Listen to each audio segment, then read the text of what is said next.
try and switch this on.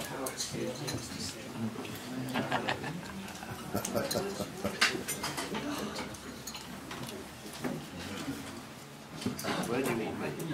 Colin. Just have a look something.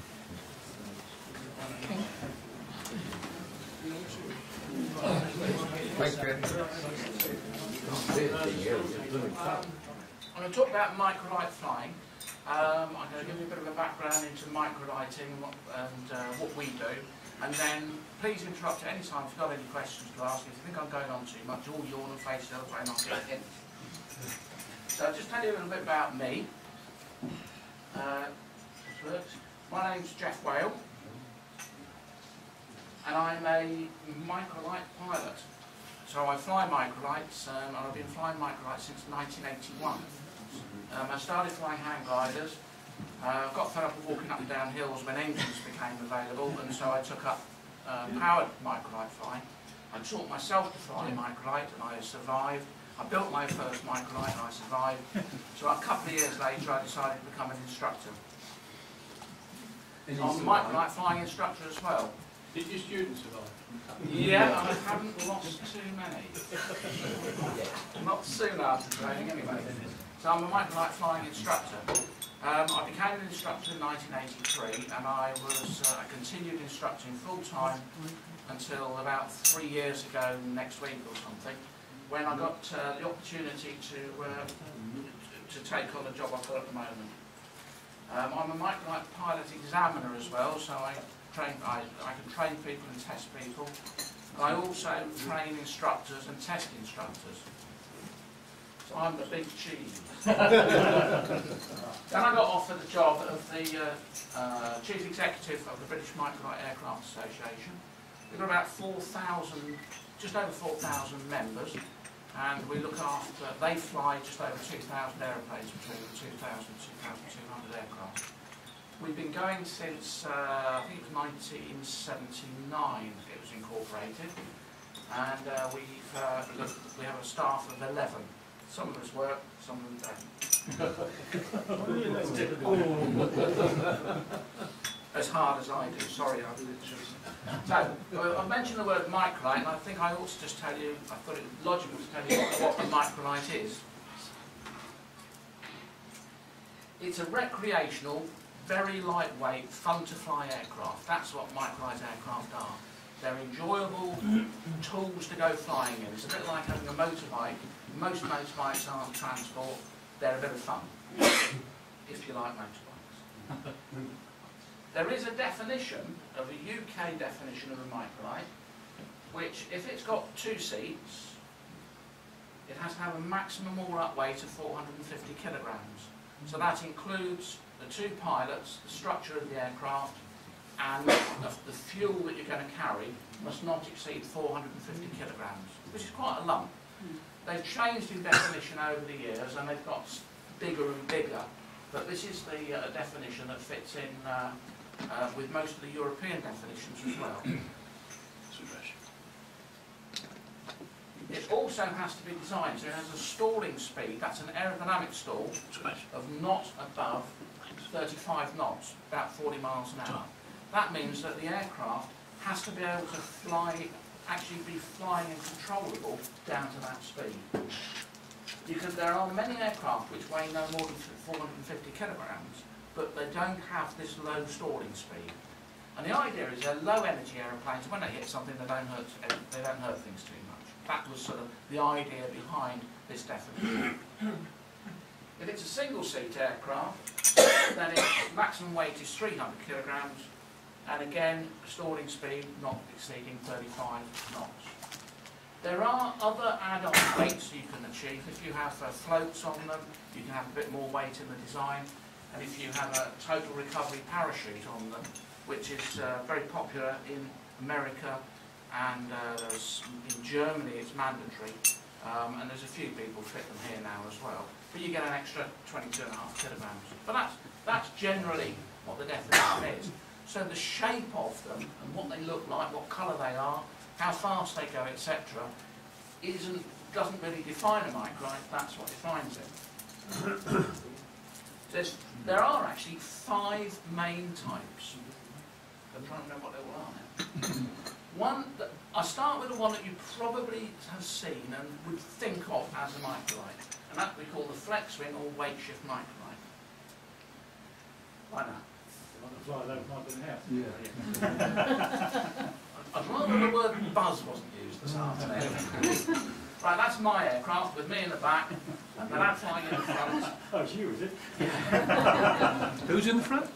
The lad in the front there is actually the reigning world champion several times over and European champion. And I always show that and I pretend that it's me teaching him to fly. In actual fact it isn't. But there you go. And he's a young lad who actually has got a school just round by St Albans. But that is a modern flex-wing weight shift microlight. And the pilot controls the aircraft by moving the weight of the trike unit, which Rob and I are sitting in there. It's suspended below the wing, and by moving the weight relative to the wing, left, right, forward or backwards, you alter the passage of the aircraft. And if you put your foot hard on the throttle, it goes up. If you take it off, it comes down. It's actually quite basic. That's sort of what most people think of as a microlight. Then there's another type of microlight which is based on conventional shaped aeroplanes. Something like that one. That's a kit-built aircraft sold in Britain. A very popular one called the Sky Ranger. Also flown by one of the world champions. Not the same world champion, this world champion is world champion in that class. And that's a very lightweight, but it looks like a conventional aeroplane. And it's controlled not by moving the weight, but by moving the control surfaces. So it's got ailerons on the wings, it's got an elevator on the back end there, and a rudder as well. Some have flaps, so it's fairly conventional. But they're both of those things are microlights. How much does something like that cost? That one comes as a kit, so you build it, you put it together yourself, and depending upon the engine unit you decide, between £22,000 and £28,000 I think. Although because they're imported, the price has rocketed over the last couple of years or so because of because of the euro and because the engine prices keep going up. Then there's another type which is called a powered parachute, which looks like that. Now, you don't see a huge number of these, and the reason is because they are actually quite restricted in the type of weather they can fly in. What you've got there is a parachute-type wing. It's a ram air type parachute wing, like you might see the Red Devils dangling down out of from the RAF. And hanging below it is a trike unit, similar but not usually as sophisticated as the weight shift aircraft. And they're single or two-seat, and you control them by actually there are lines going onto the parachute canopy, and you pull one or pull the other, it distorts the tips, changes the aerodynamics and causes the aircraft to fly. They're ever so simple, but they're quite restrictive in the type of weather you can fly them in, although over the last few years canopy design has improved significantly, and they now can go quite a lot faster, which means they can fly in quite a lot stronger winds, so they are now becoming more popular. And although they've sort of died out over the last 15 years or so, there's now a bit of a resurgence of them, and a new Australian design has been approved for use in this country over the last couple of years, and so they're starting to come back again. So that's three. Microlighting started really because people didn't want to go up hills, and we used to have foot-launched aircraft. Now this particular unit is called a paramotor, and the detail there shows you there's a harness which somebody sits in, and on the back of the harness is a framework to protect him from the motor and the propeller behind. And what you do is you actually put that and you hook that onto a paraglider wing. A paraglider wing you may have seen flying on the South Downs, Brighton way, pictures wherever, and they're sort of like a parachute, but more of a gliding parachute than a descending parachute. So they're called paragliders. What you can do is hook one of those onto that, and you end up with something like that, and that's somebody as a policeman in America chasing around on one of those. They are microlights. They fit into the microlight definition, but one of the critical things about them is they haven't got any wheels. And when you don't have to have wheels, you don't have to have a licence. So, to fly that aircraft, you don't need a licence. To fly the other ones, you do. You also, to fly that sort of aircraft, there's no airworthiness approvals required, but on anything with wheels there is. So you put up a bit of skates. I wouldn't mind having I would quite like to have a go with one of those, but my back's not particularly good, and there is a sort of a physical thing with them, whereas the other ones you just sit down and wiggle bars and slicks and stuff. The fifth type is the foot-launched powered hang glider, which is actually where the weight-shift aircraft came from. And so you've got something like that, where there's a hang glider wing above the picture, guy in a harness there, and at the back of his harness you'll see there's a little engine under there and a propeller whizzing around just behind his feet. The purpose of those is to, if you live in this part of the world, or up in East Anglia where there aren't any hills, and you want to go flying a hang glider, prior to, other than jumping or flying off the cliffs of Cromer, or trying to find a winch somewhere, this is the only way you're going to be able to get it in the air. So they're quite difficult, most of them, watching them to actually launch them. But they'll get them off the ground, off a flat field, then they can use them to climb, get up to 1,500 feet or something, look for thermal, switch the engine off and soar around. So they're meant for helping you go and use your hang glider rather than being an aeroplane which you can drive around. And again, well, that's good. So just go through how we've got to where we've got to. Weight shift microlights developed from hang gliders. There is an early hang glider, and you'll see, for those of you close enough to see the little bloke on the bottom right there with his blazer and his dark glasses having fun. And that hang glider will be made of bamboo and plastic. And that was the early hang gliders. When they were at that stage, I was still interested in shooting or something. I didn't really think I would bother. Then they developed a bit, the wings developed, and people got fed up going up hills, and that was an early foot-launched powered hang glider. The wheel on there is really just to protect it when it's landing. You can't take off on it.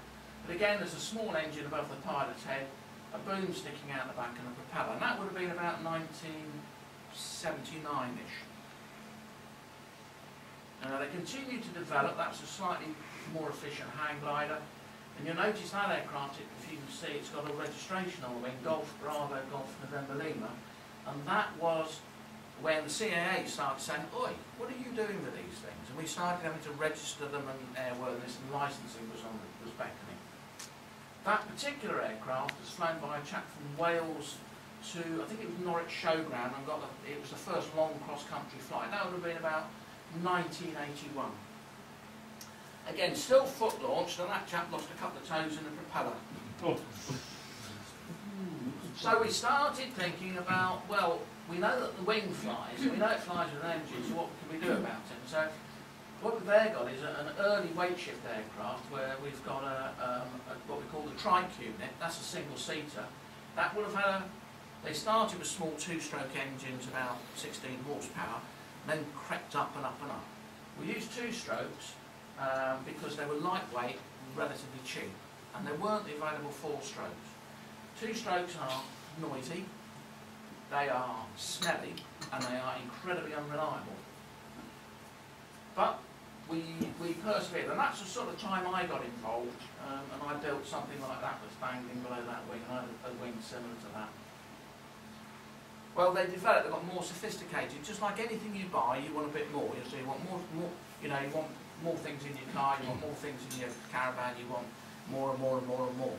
And so what's happened is there's been a change now, and this is a modern current design Microlight, same as one I've got, and there's quite a significant difference between it. The wing is a much more sophisticated wing, a faster wing.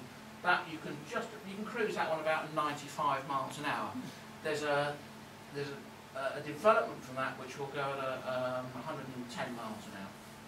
It's got the tips on the end that reduces the drag, improves performance and improves handling.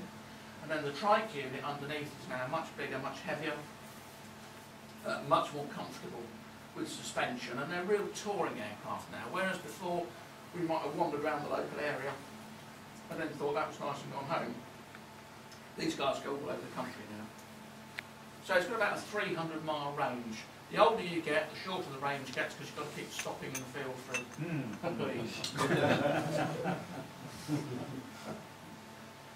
There's a little bit of detail. That's the engine on these aircraft. That's a 4-cylinder 4-stroke. It's 100 horsepower, 1200 cc. It's got liquid-cooled cylinders. No, sorry, liquid-cooled cylinder heads, air-cooled barrels. It's got electric start. Runs the gear through a gearbox with a 3-blade propeller. You don't change gear in them, and the propellers are fixed pitch on them, so you can't alter those. Well, that's not to say that it's not possible. You can fit other propellers if you wish to, but the majority of us don't. And you can see that, and that will take me, that's my aircraft. If I'm on my own, I can climb at 1,400 feet a minute, which it's not as fast as an airliner, but it's a lot quicker than we used to go up. And when I wind it up, I say I can do about 95 miles an hour here.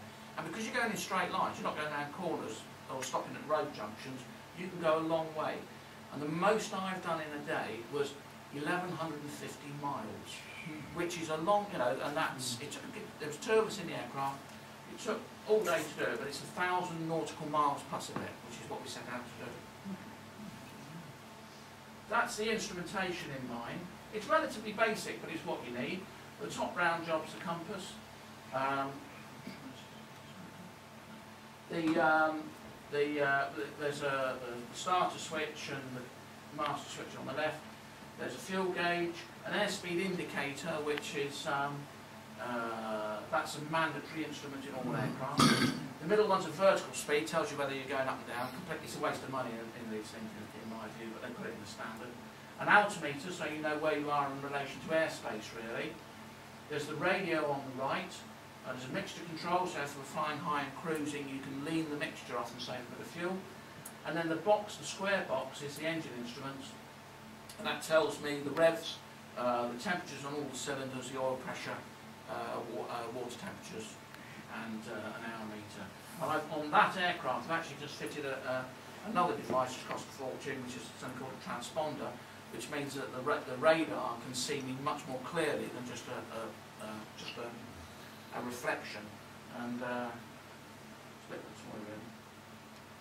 right, the fixed wing microlights developed alongside flex wing types. And one of the early fixed wing aircraft we got was that came in from America. And it's sort of based on nothing that one would ever dream of. But it's called an Eagle, and it's got an incredible number of bits and wires and string. And what happens is the pilot sits underneath it, and in a harness which swings backwards and forwards, which moves the weight backwards and forwards and makes the nose pitch up or down. But he's also connected to a little elevator on the front, which has an aerodynamic effect by the bits of string. And he's got a steering wheel as well, which turns those tips at the end, and if you put one tip into the airflow, the thing flies round it. It was it's very complicated, but there was loads and loads of them brought into this country, but they don't like much wind. I've got about an hour and a half in one of those. It was, yeah, Thanks very much. that's all right. Thank you.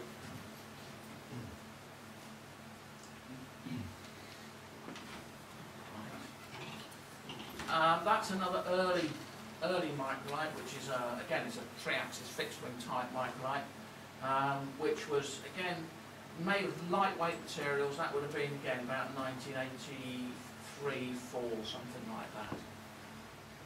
You can see really basic stuff at the time. It's a big picture. It takes a while to load. That is a microlight which was developed in about 1983 or 4, I think. It's called a Dragon, and it's it was sort of the guy who designed it. He's actually the most prolific UK aircraft microlight designer, and he designed that sort of to take the place of Cessnas because it would be cheap, and it's just like a light aeroplane. I have flown, I've had 3 or 4 flights in one of those. 2, the engine stopped, and the 3rd one, I nearly hit a building with it. So it's not my favourite aeroplane. But it's sort of very conventional, very draggy, and the engines at the time weren't really up to it. That's a sort of a more modern equivalent, Sky Ranger, which I showed you before. That one's particular one, that's during the competition. But again, you can see side-by-side seating, very conventional, lightweight materials. That's sort of what I think of as a fixed-wing microlight. Nice bit of cloth and tube and string and stuff. It makes it really microlighted. That's also a microlight. That's also a microlight, and that is made of all aluminium. And it's a sort of a bit of a gentleman's thing, really. And you sit side by side and cruise along. You've got to wear a hat, otherwise your head gets burned. You trundle along at 110 miles an hour or something, going past the light aeroplanes and waving at them. And they cost about £55,000. But it's still less than many light aeroplanes. But that's a sort of modern aircraft, and you'll see that they're very popular, used in training, because they'll fly in all sorts of weather. Same licence, everything else.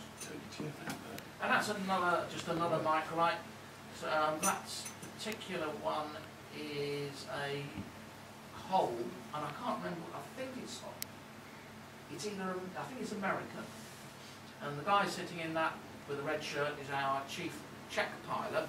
So he voluntarily works for us, and he runs a school up near Doncaster. Are they safe? Are they safe, people say? Are they safe? Is it going to crash? Am I going to die? Well, I wouldn't fly them every day, or every day I can fly them if I thought I'm not brave and I'm not stupid either. So I think they are pretty safe. They're really as safe as the guy who flies them. The Civil Aviation Authority dictate the airworthiness requirements. So in 1984, I think it was, they said, right, let's regulate these microlights, and there was airworthiness requirements came in, because before we got away as foot-launched hang gliders, which had no airworthiness requirements. But they said, no, come on, you're using these things with wheels now, you've all got to have licences, you've got to have airworthiness requirements. So the British Microlight Aircraft Association was formed around, or had been formed around that time, and so we negotiated with CAA, and we got a code that we build to. And they have to go through structural tests and flight testing before you can sell these aircraft. The BMAA, we have an engineering department, and as long as they haven't all gone out for lunch, I've got 3 full-time engineers. I've got a part-time administrator, and I've got a full-time inspector who runs the ongoing airworthiness of microlighting, which I'll just mention in a minute. And we are certified by the CAA. We can approve design. So if a manufacturer comes along or an individual comes along and says, I want to fly this, here's all the bits of paper, we are approved to go through them, and we can say, yep, you can fly this under our CAA approval. I'll try not to. Am I all right for time? Good. Don't want to keep you all from your work. Okay, there's an annual inspection. There's an annual inspection required on the aircraft, a bit like an MOT, and so it's inspected by somebody independent, one of our authorised inspectors, and then each aircraft is checked flown as well. We have to record all the flights and all the maintenance in a logbook, and that logbook's a legal document which goes along with the aircraft, and at any time people can, the CAA or policeman or the enforcement branch of CAA can come along and ask to see the paperwork. So it's actually sort of more regulated than owning your own car. But there's a lot that you can look after it yourself, you can do your maintenance yourself, which keeps the costs down. And a lot of the aircraft, like mine, if you want to, you can fold it up into a bag, take it home, and if you've got a double garage, it will go in. If you've got a single garage, you have to knock a couple of bricks out the back, and the wing will go in it. So you can store them at home. So learning to fly, I said I was an instructor. There's a licence required, and there has been since 1983. When everybody who was flying then had to go and get their licences. And it's called the National Private Pilot Licence for Microlights, issued by the Civil Aviation Authority. And there's a syllabus which requires 25 hours of flight training. There's ground examinations in navigation, meteorology, air law, very important, technical subjects, and human performance and limitations, which is all about preparing yourself as a pilot to go and do something complex and not drinking before you do it. And then there's a skills test as well. The average time that people take is actually nearer 45 hours, but some people will do it in the minimum time. We're keeping a record of all the licence applications, and the average age of people learning to fly starts off at about, the average age is about 45, but you can start flying these, you can log training from 14. There was a lad in the summer, went solo on both a fixed wing and a flex wing on his 16th birthday, which is early as he's allowed to do it, and you can have your licence on his 17th birthday. And quite often, somebody coming up to that will do all of the stuff and they'll get it in at the CAA and they'll stamp it up on his 17th birthday. There's no upper age limit. There is a medical certificate. Now, aviation, if you want to fly an airliner, you have to have you've got to have a medical every 5 minutes. That doesn't stop you dying, it just means you're all right when you went to the doctors. If you're only going to fly, if you're not flying commercially, you have a slightly lower level of medical where they don't think you're going to die before you get out of the surgery. And then we've got something called a self-declaration, which we can use, but also it's a similar thing. Balloonists use it, some light airplane pilots can use it, and some and paragliders can use it as well. And it's a self-declaration based on the DVLA driving standards, which you just sign, not knowing what they are. You just sign to say, yes, I'm all right. You take it along to your doctor, and a doctor looks at your records, and he says, oh, now, would this chap, if this was a DVLA application, would he pass it or not? And do I've got anything on record that said he wouldn't? And if there isn't anything on record that said he wouldn't, he signs it for you. And there's various periods. When you're getting on a little bit, 65 and onwards, it's every year. But I've taught people to fly, and they haven't started flying since until they're 70. So I can't see anybody in this room who couldn't start flying tomorrow. If there's specialist schools all around the country, and your nearest school is at Damon's Hall, which is just down the road somewhere. There's, in fact, I think there's three different instructors there. I certainly know 2 of them quite well. They fly all sorts of different aeroplanes, and if you feel you wouldn't mind going and having a closer look, by all means, please go down there. There's some magazines here, by the way. If you'd like to take one of those before you go, they're our association magazines. They've got our contact details on the website, and on our website we have a list of pubs and schools as well and more information. So to tell you a little bit about what we do then, we're a members association, and we're there to promote and help enhance microlight flying in the UK. And we're there because we needed to be there to look after what we did when it all started all those years ago. Because nobody else wanted to talk to us, because we're the scruff bags of the air. We have an airworthiness activity, as I've mentioned. So we've got all these engineers, and we also approve the inspectors who go around and look at every single aircraft every year, or who are asked to look at every aircraft every year. And we run training courses for the inspectors, and we monitor the inspectors as well.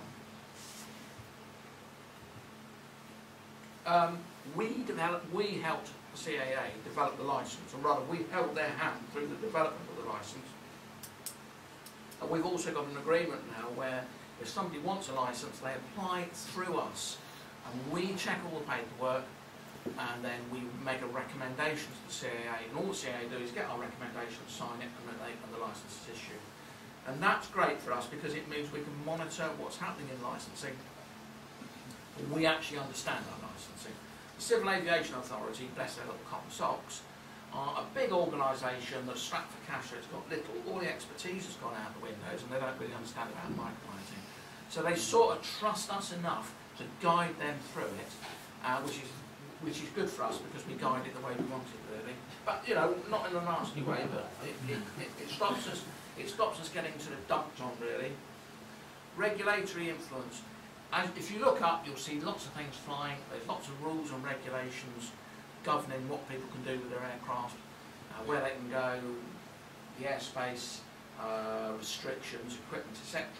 And we are involved very heavily in all that regulation, or helping guide that regulation. And that's what a lot of my job is keeping my ear out, finding out when anything might be happening, and if it's good, helping promote it, and if it's not so good, going to try and change it so it suits us a bit better. We have publications, we have a magazine and a website, I mentioned those. We have social activities. We organise a big flying on the Isle of Wight each year. We host competitions. We back the British team, who are the best team in the world. And we have an annual show at the NEC. Hall 12, November the 28th and 9th, if you'd like to come along this year. That's a picture of our of a flying event. It's not actually a BMAA flying, but it's actually the one that most of the microliners go to. And it's at Popham near Basingstoke. And there's two runways there. There's one that goes that way and one that goes that way. Well, the one that goes that way, they had to close to use to park aeroplanes on, because we had 450 or something all turned up and had a really good day. I think that was 2 or 3 years ago. It's either brilliant there or it's dreadful. And if it's brilliant, it gets absolutely heaving with people. And if it's dreadful, there you go. So, once you've got your aeroplane, and you've got your licence, what are you going to do with it? Well, what we used to do is, I used to do, is take off from the field in the evening, potter around the local area, go flying around the pub, showing off, and then go in for a pint, hope so he brought me a drink, say, "Are you that brave aviator?" But that was a long time ago. But a lot of people, they use fairly basic aeroplanes, so you can pick up a 2-seat second-hand flex wing, you know, it's perfectly safe and all the rest of it, £1,500, £2,000. You can learn to fly for probably about £2,500. If you're really good, you might be able to get it a bit less than that. So for sort of £4,000 or £5,000, so golf club membership plus half a bag of golf clubs, you can actually get yourself in the air. And if you only want to go out on a really calm day, like today for example, absolutely perfect this morning, you know, and have a little bit of local flying, then that's great. And it costs you realistically about £20 an hour to fly it in fuel, maintenance and bits of the future. Or you can go a bit further afield. I've gone, the furthest north I've been is just north of Aberdeen. I've been all around the country. I said we did this 1,000-mile flight. There's one guy has done Land's End, no, well, actually he did John O'Groats to Land's End and back in a day. In both the fixed wing, one guy did it in the fixed wing and one guy did it in the flex wing. And they stopped in the middle at Manchester to refuel, both ways, and at each end. And then one guy's done Land's End, John O'Groats non-stop. So I'm not sure he didn't do it both ways non-stop, but there you go. So you can do all sorts of exciting things like that. You can visit the continent, France, 25 minutes away. All you need to do is book out the customs, and there are ways of doing that without having to go to lots of funny airports. You can do it on the phone sort of thing. Leg it across the channel, arrive in, we normally go to Abbeville, which is just a bit further down the French coast. There's a hotel there. You've got to be ever so careful of the lager, it's a bit strong I found. And then we flew back again. Really good fun. And people go all over France, and they're going to Spain, down to Italy, all over the continent. A friend of mine's flown to Australia. The Timor Sea, 450 nautical miles or something in one go. And it wasn't until he flew through a thunderstorm and landed at the other side he realised he'd forgotten to put his survival suit on, because he got so blasé across flying over water. You've got to be pretty brave to do that, but it's possible, and other people have done it. Round the world. People have flown microlights around the world. The same guy who went to Australia, in fact there's two been to Australia, two people I know, and they've both been around the world in their microlights. So you imagine on that cold drafty thing, flying out of Canada to Greenland, across the top of Greenland, which is quite cold, into Iceland, where if you get it wrong there's not really many places to land. Then there's another little stop they do on the way back, and then they come into Scotland, and then all the way back down. So it's been done. It's been done. Fly competitions. I used to fly competitions when I was a bit braver, and I was British champion once. I was second once, and then I won it the next time. I gave up then. Always give up when you're at the top. I was on the British team, and we came. Actually, we won the World Championships in 1985. And the UK team does really well. We've got, you know, we've just got lots and lots of gold medals, mainly from sort of half a dozen people who got all these gold medals. And it was the, I can't remember, it was the World Championship this year, and next year we're hope to be hosting the European Championships at Northampton. Or you can just fly around and enjoy the view. You don't have to be brave, you just go out and enjoy your aeroplane. And this is a sort of a blast up, that's the sort of thing that you can see out of a microlight. You can't see out of a car or a motorbike. This is this is not too far away, the guy flying out of Dover. I'm not telling you who it is because I've nicked the photographs. That's the sort of thing that you sort of see for a few minutes out of an airliner, but you can't put your hand out and grab it like you can in a microlight. And it's nothing, it's the first time you go above a cloud and you get your shadow going down onto the top of the cloud, you get this rainbow effect around your shadow. It's absolutely fantastic. That's a sight, I mean, that propeller, which is, again, it's down near Dover somewhere, I think, that propeller, you will not see that from anywhere other than in the air like that. Absolutely fantastic.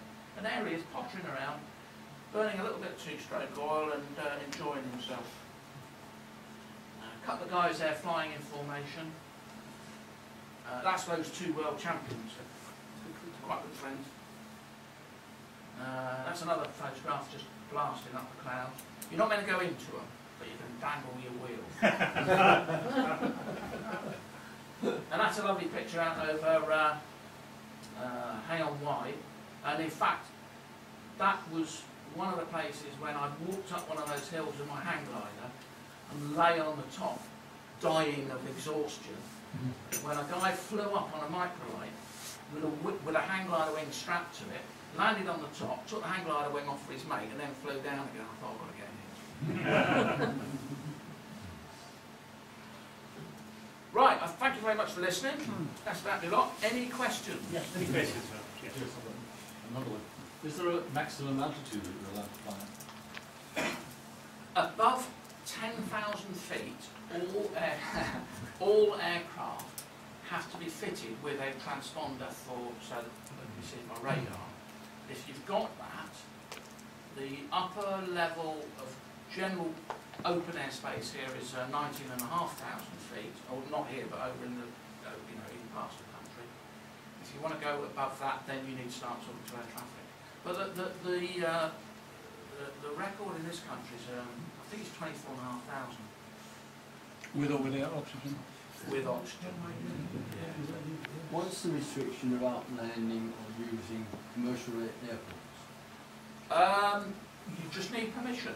Now there was a few years back, maybe 12, 15 years ago, there was a club from Hertfordshire and they all landed at Luton. And they all went in and landed at Luton and they charged them one jumbo landing fee or something that was added all their weights up, they didn't come to the minimum weight. I've been into Brize Norton and we use conventional airfields quite a lot now. Obviously mixing with commercial air traffic is difficult because of our speeds, because we're relatively slow. And there are some aerodromes that just do legs, we're not flashing. They're all colourful.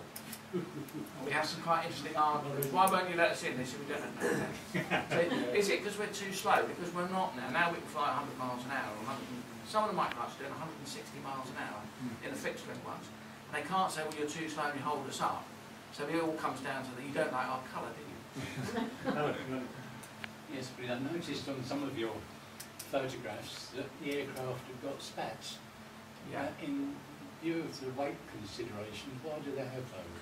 On some of them, like on my aircraft, because of the shape of the cockpit unit, you've got a lot of side area forwards of the sort of centre of the central gravity. Yeah. So you need something on the back to keep the back at the back. So it's like having a fin at the back of an aircraft.